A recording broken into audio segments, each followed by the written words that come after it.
Installing mental model for floating points. Open any programming language. Python, JavaScript, Java, Rust, doesn't matter. Type 0.1 plus 0.2. Hit enter. You get 0.300000000000004. Not 0.3. Not even close to what you'd expect. And here's the thing. This isn't a bug. Every language gives you the exact same wrong-looking answer because they're all following the same rule. A rule called IEEE 754.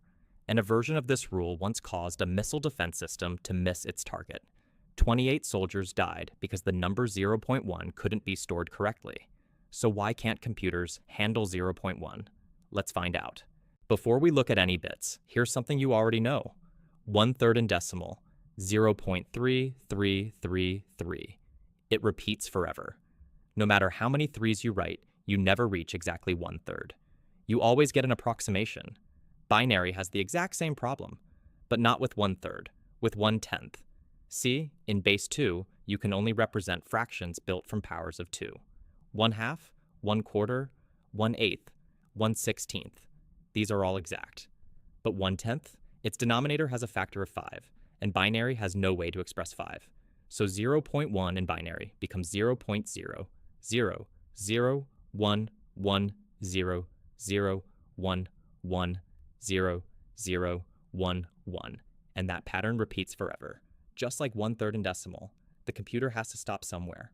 It rounds to the nearest value it can store, and that stored value is not 0.1.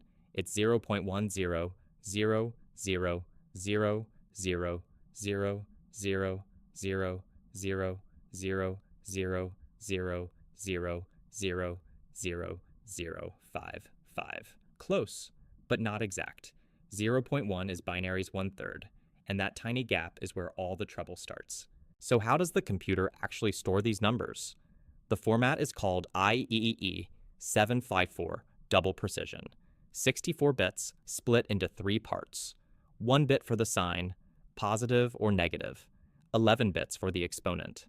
This tells you the scale, which power of 2 window your number lives in. And 52 bits for the mantissa. This is the precision, where exactly inside that window your number sits.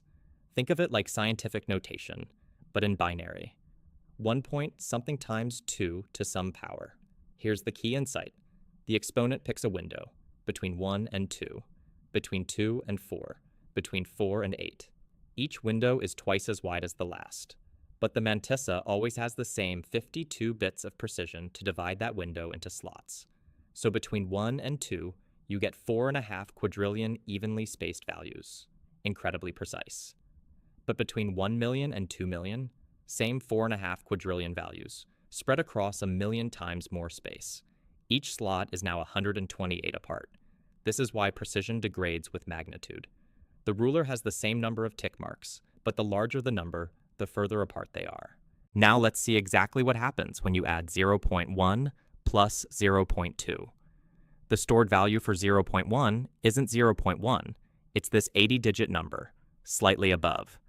The stored value for 0.2 is also slightly above, a different 80-digit number. When you add them, the true sum lands here. And now the computer has to round this sum to the nearest representable value. But here's the twist. The true sum sits exactly between 2 representable values.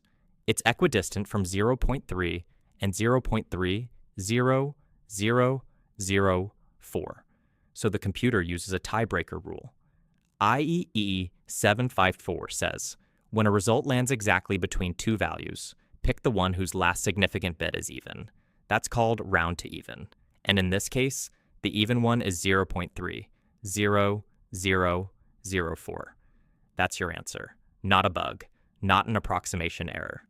The standard, working exactly as designed, picked the only correct choice. And by the way, nan, not a number, has its own surprise. Nan is the only value in programming that is not equal to itself. Nan equals nan returns false. It's the only way to check for it. If x does not equal x, it's nan. These aren't just classroom quirks. Floating point has caused real disasters. In 1991, a Patriot missile battery tracked an incoming Scud missile using a clock that counted in tenths of a second. But 0.1 can't be stored exactly. Over 100 hours of operation, that tiny error accumulated to 340 microseconds, enough to throw off the tracking by 687 meters. The missile missed. 28 people died. Twitter ran into a different problem. Their post IDs are 64-bit integers, huge numbers, but JavaScript stores all numbers as 64-bit floats, which can only represent integers exactly up to 2 to the 53. So large Twitter IDs silently lose their last few digits. The number you get back isn't the number they sent. And there's the infinite loop. Write a loop that subtracts 0.001 from a number until it reaches 0. It never does, because the subtraction accumulates rounding errors, and the value dances around 0 without ever landing on it. So how do you work with floats safely? Never compare them with double equals. Instead, check if the difference is smaller than a tiny threshold, like 10 to the -9. For money, don't use floats at all. Store cents as integers. And if you need exact decimal math, use a decimal library.